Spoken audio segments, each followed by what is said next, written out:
Tidak ada yang lebih jujur daripada mimpi. Ia datang saat dunia luar berhenti bersuara, ketika tubuhmu diam dalam gelap dan kehidupan di sekitarmu meredup. Ada sesuatu yang lain yang bangkit, bukan pikiranmu, bukan tubuhmu, tapi sesuatu yang lebih dalam, lebih tua, lebih sejati. Dan ia mulai berbicara, bukan dengan kata-kata, tapi dengan simbol, dengan rasa, dengan bayangan yang hanya kamu yang bisa mengerti, jika kamu mau mendengarnya. Di balik kelopak matamu yang tertutup, dunia lain terbuka, dunia batinmu, tempat semua hal yang belum selesai tinggal, luka yang belum sembuh, keinginan yang tak pernah diakui, ketakutan yang disimpan rapat, dan bagian dari dirimu yang bahkan belum sempat kamu temui. Kita menyebutnya bunga tidur. Kita menertawakannya, mengabaikannya. Padahal mimpi tidak pernah sekedar mimpi. Ia adalah panggilan. Sebuah komunikasi rahasia dari jiwamu sendiri. Jiwa yang tidak bisa berbohong. Jiwa yang tahu segalanya tentangmu. Tentang siapa kamu, kenapa kamu terluka, apa yang sedang kamu hindari, dan kemana sebenarnya kamu seharusnya pergi. Karena saat logika tertidur, kesadaran lain mengambil alih. Dan ia membawa pesan-pesan dari tempat yang lebih dalam dari pikiran. Tempat di mana realitas tidak dibatasi oleh waktu atau ruang. Tempat di mana semua yang tersembunyi akhirnya muncul ke permukaan. Itulah mengapa ada mimpi yang membuatmu terbangun dengan perasaan aneh. Kadang bahagia tanpa alasan, kadang sedih tanpa kata, atau panik oleh sesuatu yang tidak kamu mengerti. Karena mimpi tidak pernah main-main. Ia datang membawa pesan penting. Ia datang dengan niat untuk membangunkanmu, bukan dari tidurmu, tapi dari lupa akan siapa dirimu sebenarnya. Dan semakin kamu menolak mendengarkannya, semakin keras ia akan berbisik. Kadang lewat mimpi yang berulang, kadang lewat simbol yang makin aneh, kadang lewat rasa sakit yang muncul hanya di malam hari. Tapi, apa sebenarnya yang dibisikkan oleh mimpi-mimpi itu? Mengapa ada mimpi yang terasa lebih nyata daripada kenyataan itu sendiri? Mengapa kamu bisa bangun dengan jantung berdebar, mata basah, atau dada yang sesak, padahal itu hanya mimpi? Atau, mungkinkah itu bukan sekedar mimpi? Mungkinkah di balik setiap fragmen yang aneh, simbol yang membingungkan, atau kejadian yang mustahil, tersembunyi sebuah pesan yang sangat penting? Sesuatu yang selama ini mencoba menghubungi kamu. Sesuatu dan dalam dirimu yang lebih dalam dari apapun yang bisa kamu pahami dengan logikamu. Sekarang, saatnya kita masuk lebih dalam ke dalam dunia batinmu, ke dalam ruang rahasia yang hanya bisa dibuka saat kamu tidur, dan mungkin saat kamu mulai benar-benar terjaga. Bab 1. Dunia batin tidak pernah tidur. Setiap malam ketika kamu memejamkan mata, dunia yang biasa kamu kenal perlahan menghilang. Kota-kota menjadi sunyi, nama-nama kehilangan arti, wajah-wajah yang kamu kenal seolah larut bersama cahaya terakhir yang padam. Tapi kamu tidak pernah benar-benar tidur, karena ada bagian dari dirimu yang justru mulai terjaga saat tubuhmu tertidur. Itulah dunia batinmu. Ia bukan ilusi, ia bukan hasil kerja otak saat istirahat, seperti yang dicoba dijelaskan oleh para sains permukaan. Dunia batin adalah landscape kehidupan yang sesungguhnya, tempat ia di mana jiwa menyimpan semua yang tidak sempat kamu rasakan di siang hari. Segala yang kamu tekan, kamu tolak, kamu sembunyikan, semua itu tidak hilang. Mereka tidak musnah. Mereka hanya berpindah tempat ke dalam, ke wilayah yang lebih dalam dari kesadaran. Wilayah tak bernama yang kita sebut sebagai alam bawah sadar. Dan dunia batin tidak pernah tertidur. Ia menyala seperti nyala kecil lilin di dalam ruang gelap. Diam-diam mengamati, diam-diam mencatat. Ia mencatat semua hal yang kamu abaikan, tatapan yang membuatmu gelisah, kalimat yang kamu ucapkan dengan terpaksa, senyuman yang kamu pakai untuk menutupi luka, dan rasa kehilangan yang kamu bisukan bertahun-tahun. Semua itu hidup di dalam sana. Ketika kamu bermimpi, kamu tidak sedang melihat sesuatu dari luar dirimu. Kamu sedang kembali ke dalam. Kamu sedang berhadapan langsung dengan versi terdalam dirimu yang mungkin belum pernah kamu temui secara sadar. Ada yang menyebutnya dunia simbol, ada yang menyebutnya ruang psikis, Dalam ajaran Timur, ini disebut sebagai alam kesadaran halus. Namun apapun sebutannya, esensinya tetap sama. Disinilah tempat jiwa tinggal, dan tempat ini tidak terpengaruh waktu. Di dunia luar, kamu dibatasi oleh jam, usia, pekerjaan, tuntutan, dan identitas sosial. Tapi di dunia batin, kamu bisa kembali menjadi anak kecil. Kamu bisa bertemu dengan dirimu yang belum sembuh. Kamu bisa menjerit tanpa suara, menangis tanpa air mata, atau merasakan cinta yang tidak pernah kamu dapatkan di dunia nyata. Itulah mengapa mimpi kadang terasa lebih nyata daripada kenyataan, karena ia menyentuh sisi kehidupan yang tidak bisa disentuh dengan tangan, tapi bisa mengguncang seluruh jiwamu. Dan di dunia ini tidak ada kebohongan. Ego yang kamu bangun bertahun-tahun tidak bisa ikut masuk ke sini. Topeng sosialmu tertinggal di luar gerbang. Di dalam sini hanya ada kebenaran dalam bentuk yang paling jujur dan paling liar. Tidak ada logika yang bisa meredamnya. Tidak ada struktur yang bisa menatanya. Itulah sebabnya banyak orang merasa takut dengan mimpinya sendiri. Karena disitulah mereka melihat wajah asli diri mereka, dan tidak semua orang siap untuk itu. Dunia batin bukan tempat yang netral. Ia adalah panggung konflik antara hasrat dan penyangkalan, antara jiwa dan kepribadian palsu, antara kebutuhan terdalam dan kehidupan terluar yang tidak mampu memenuhinya. Dan konflik itu tidak pernah berhenti.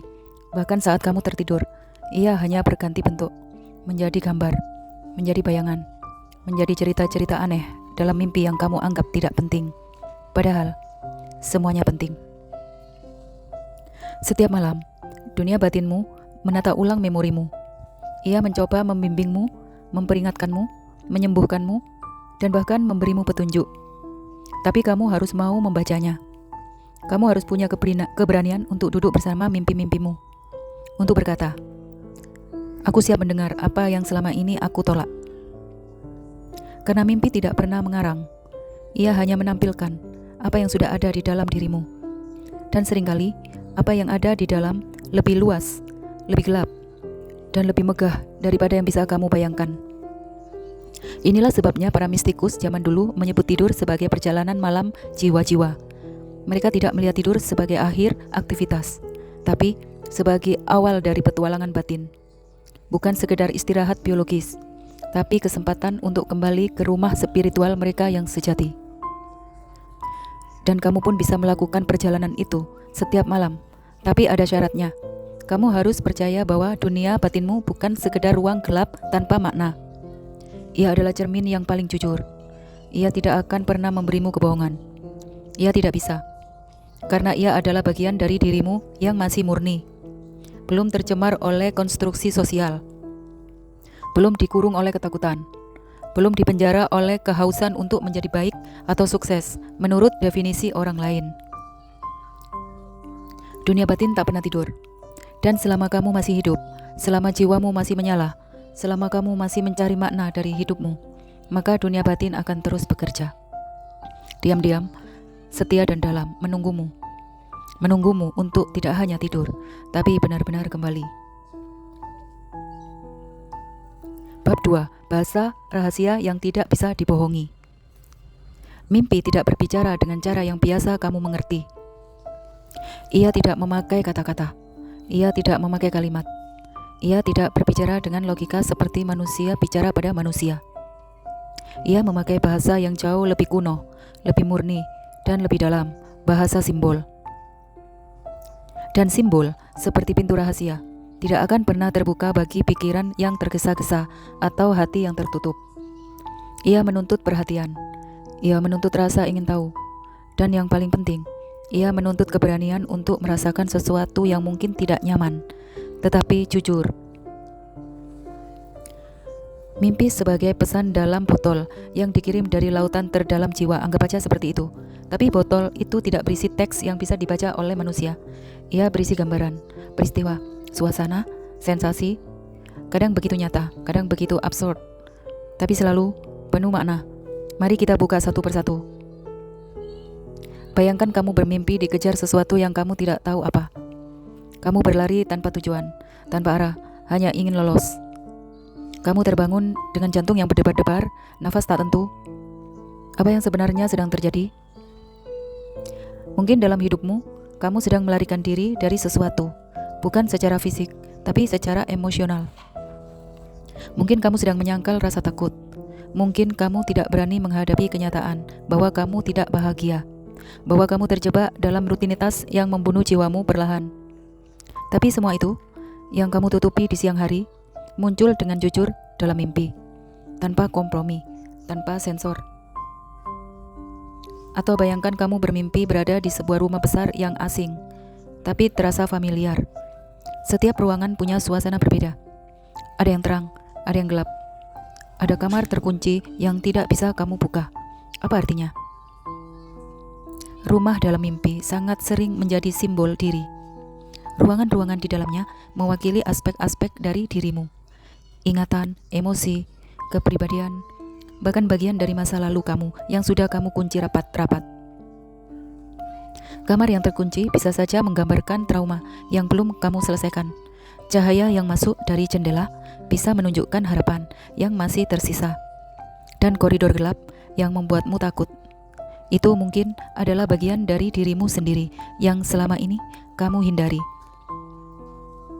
Dan bukan hanya benda atau tempat. Orang-orang dalam mimpimu juga berbicara dengan bahasa simbolik. Seorang teman lama yang tiba-tiba muncul bisa mewakili bagian dari dirimu yang pernah hidup bebas, penuh semangat, sebelum realita memaksa untuk dewasa. Mantan kekasih dalam mimpi bukan berarti kamu masih mencintainya, tapi bisa jadi itu adalah simbol dari luka yang belum pulih, atau bagian dari cinta yang tidak pernah kamu beri untuk dirimu sendiri. Simbol tidak pernah bersifat tunggal, maknanya selalu terkait erat dengan siapa kamu, apa yang kamu alami, dan apa yang kamu rasakan. Karena itu tidak ada tafsir universal yang berlaku untuk semua orang. Satu simbol bisa berarti ratusan hal, tergantung siapa yang memimpikannya. Mimpi bukan kamus, tapi cermin. Dan cermin itu hanya merefleksikan siapa yang berdiri di depannya. Bahasa mimpi juga sangat halus dan tidak linear. Kadang kamu bisa bermimpi berada di dua tempat sekaligus, atau mengalami dua waktu sekaligus. Kamu bisa jadi dewasa dan anak-anak dalam satu adegan. Kamu bisa bicara tanpa suara, menangis tanpa air mata, terbang tanpa sayap. Semua itu bukan kesalahan. Itu adalah cara alam bawah sadar mengekspresikan hal-hal yang tidak bisa disampaikan dengan logika biasa. Karena logika membatasi, tapi simbol membuka, dan hanya melalui simbol, jiwa bisa bicara dengan jujur, karena ia tidak terikat oleh tata bahasa manusia. Tapi sayangnya, kita hidup dalam budaya yang mendewakan rasionalitas. Semua harus jelas, semua harus masuk akal, semua harus bisa dijelaskan dengan grafik dan angka. Semua by data, padahal tidak semua hal dalam hidup bisa dicerna dengan akal dan data. Ada yang hanya bisa dipahami dengan rasa. Dan mimpi mungkin adalah satu-satunya bahasa yang masih tersisa untuk menyampaikan makna yang tidak bisa diringkas menjadi kalimat. Inilah mengapa kita sering melupakan mimpi, bukan karena ia tidak penting, tapi karena bahasa yang ia gunakan tidak sesuai dengan apa yang diajarkan oleh dunia. Dunia mengajarkan untuk berpikir lurus, tapi mimpi tidak mengenal garis lurus. Ia berbicara dalam lingkaran, dalam kilatan, dalam simbol-simbol yang kadang tanpa gila, tapi justru disitulah letak kejujuran. Mimpi tidak bisa dibohongi, karena ia bukan produk dari pikiran sadar. Ia lahir dari kedalaman jiwa yang tidak punya kepentingan untuk terlihat baik. Ia tidak peduli apakah kamu akan suka atau tidak dengan apa yang ia tunjukkan. Ia hanya peduli satu hal, menyampaikan kebenaran. Dan kebenaran itu seringkali tidak datang dalam bentuk ceramah, tapi dalam bentuk cerita, dalam bentuk pengalaman batin, dalam bentuk simbol yang butuh kesabaran dan kebijaksanaan untuk diurai oleh orang lain. Simbol bukan teka-teki yang harus diselesaikan, ia adalah pintu yang harus dibuka perlahan-lahan. Dan semakin kamu mengenali pola-pola dalam mimpimu, semakin kamu memahami simbol-simbol yang sering muncul. Kamu akan mulai menyadari akan sesuatu yang menakjubkan, bahwa mimpi selalu memberimu petunjuk, dan selalu petunjuk untuk mengenali apa yang sedang kamu hindari. Petunjuk tentang luka yang belum kamu akui. petunjuk tentang potensi yang belum kamu hidupkan, petunjuk tentang siapa dirimu yang sesungguhnya. Dan semua petunjuk itu tidak akan datang dalam bentuk kalimat jelas. Mereka datang dalam bentuk simbol, dalam bahasa rahasia, dalam metafora batin. Bahasa yang tidak bisa dibohongi, karena ia adalah bahasa dari bagian terdalam dirimu yang tidak pernah bisa dimanipulasi, bahasa dari jiwa. Bab 3. Pesan-pesan yang tidak pernah kamu baca. Setiap malam, kamu menerima surat, tapi hampir setiap pagi, kamu membuangnya tanpa pernah membacanya. Surat itu tidak datang lewat kertas, tinta, atau layar. Ia datang lewat mimpi. Berapa kali kamu bangun dengan jantung berdebar karena mimpi yang terasa terlalu nyata? Berapa kali kamu merasa mimpi itu aneh, lalu buru-buru mengabaikannya? Dan berapa kali kamu merasa bahwa ada sesuatu dalam mimpi itu yang entah kenapa terasa penting? Itulah masalahnya. Kita hidup dalam budaya yang memuja kejelasan. Semua harus logis, semua harus bisa dijelaskan, semua harus masuk akal by data. Tapi mimpi tidak peduli data, mimpi tidak peduli apakah kamu paham atau tidak. Ia tidak dibuat untuk menyenangkanmu. Ia dibuat untuk membangunkanmu. Mimpi adalah pesan-pesan dari dunia batin yang tidak pernah diam. Dan semakin kamu mengabaikannya, semakin keras ia akan berbicara. Mungkin kamu pernah bermimpi jatuh dari tempat yang tinggi. Orang sering menganggapnya sekedar efek dari ketegangan tubuh. Tapi jiwa punya cara yang lebih cerdas dari itu.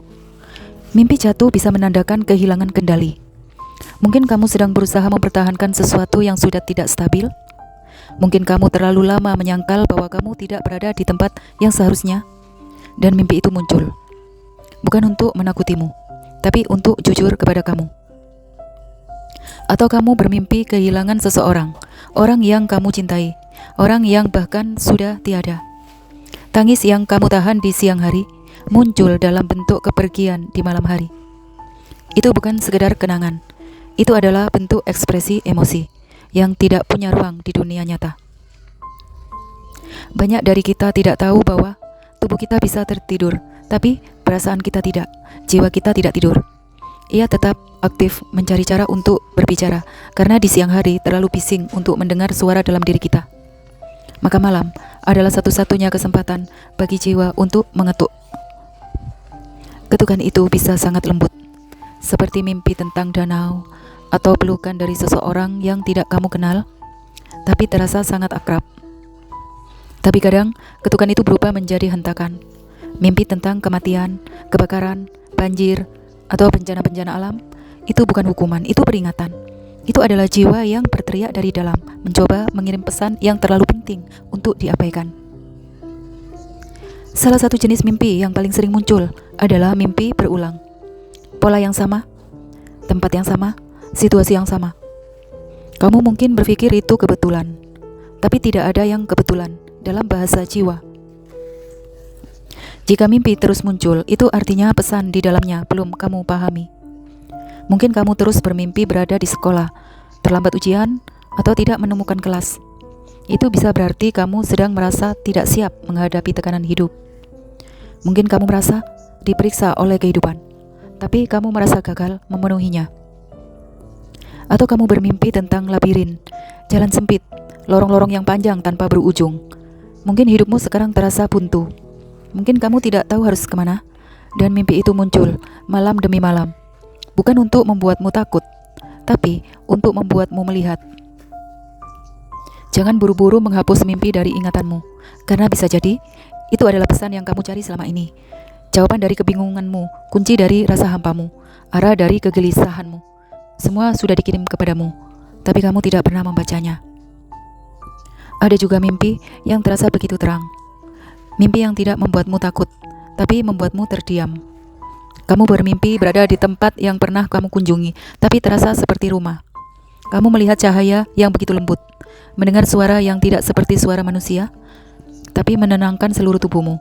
Mimpi-mimpi ini jarang, tapi ketika datang, mereka membawa rasa damai yang sulit dijelaskan. Mimpi seperti ini tidak selalu punya makna yang logis, tapi Ia punya getaran. Ia membawa pesan tentang keberadaanmu yang lebih dalam, tentang hubunganmu dengan sesuatu yang lebih besar dari dirimu, tentang jiwamu yang rindu untuk pulang. Dan mungkin kamu bertanya, pulang kemana? Pulang ke dirimu yang sejati, pulang ke keutuhanmu, pulang ke misi jiwamu. Karena jauh di dalamnya, kamu tahu, kamu tidak hidup hanya untuk bekerja, membayar tagihan, dan bekerja untuk orang lain, dan mati. Ada lebih dari itu, dan mimpi adalah pengingat akan lebih dari itu. Ada pula mimpi yang datang seperti teka-teki, simbol-simbol yang belum kamu pahami. Tapi jangan buru-buru mencocokkannya dengan tafsir internet. Karena mimpi adalah surat yang ditulis khusus untuk kamu. Bahasa yang digunakan adalah bahasa dari pengalaman hidupmu sendiri. Tafsir terbaik bukan yang kamu temukan di luar, tapi yang kamu rasakan di dalam. Kamu harus belajar membacanya. Bukan dengan logika, tapi dengan keberanian. Bukan dengan ilmu, tapi dengan kejujuran. Tanyakan kepada dirimu, apa yang sebenarnya kamu rasakan saat mimpi itu terjadi? Siapa tokoh di dalamnya? Dan apa peran mereka dalam hidupmu? Apa yang sedang kamu hadapi di dunia nyata yang mungkin berhubungan dengan ini?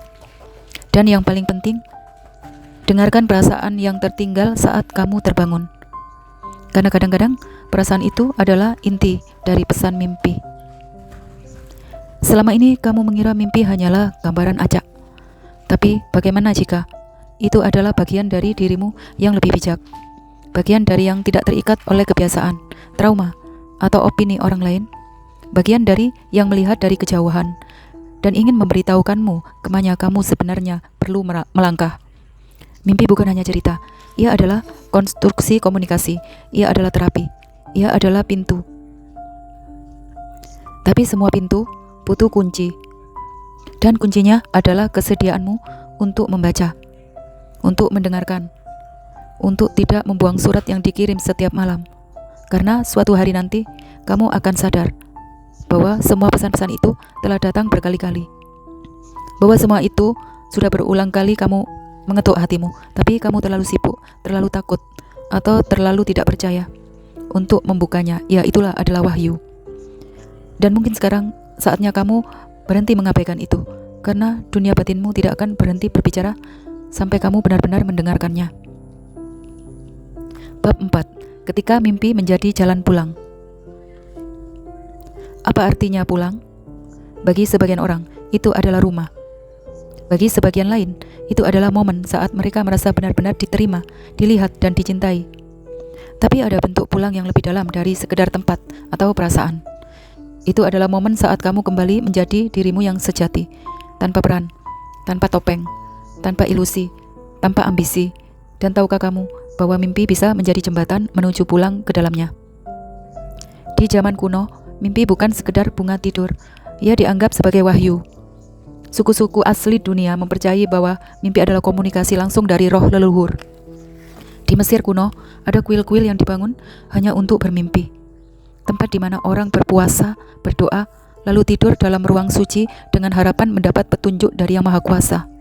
Mereka tahu bahwa apa yang datang lewat mimpi tidak boleh disepelekan. Nabi Yusuf dalam kitab suci menafsirkan mimpi sang raja sebagai pesan dari Tuhan tentang masa depan bangsa. Dalam Sufi, mimpi adalah kendaraan untuk menembus tabir dunia fisik. Orang Tibet menggunakan mimpi sebagai latihan kesadaran spiritual, cara untuk terjaga bahkan dalam tidur.